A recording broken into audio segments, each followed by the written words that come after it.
In front of me is NOKIA 5.4 and let me show you how to change language on this phone.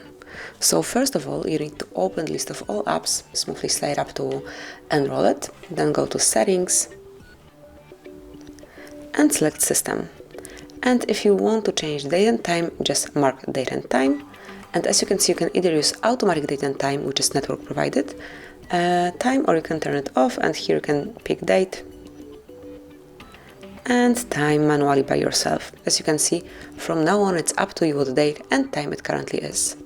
Then you can also switch off automatic time zone, just unmark the switcher, and here you can smoothly pick the region and then time zone if available. So if you've got some region in which you can apply more than one time zone, you can smoothly pick it as well.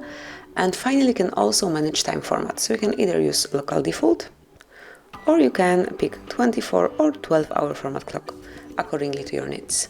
And this is it, that would be all. So you can manage date and time in your phone. Whenever you would like to go back to automatic setup, just mark those switchers and then it will be applied. So this is it, that will be all. Thank you for watching. Please subscribe our channel and leave the thumbs up.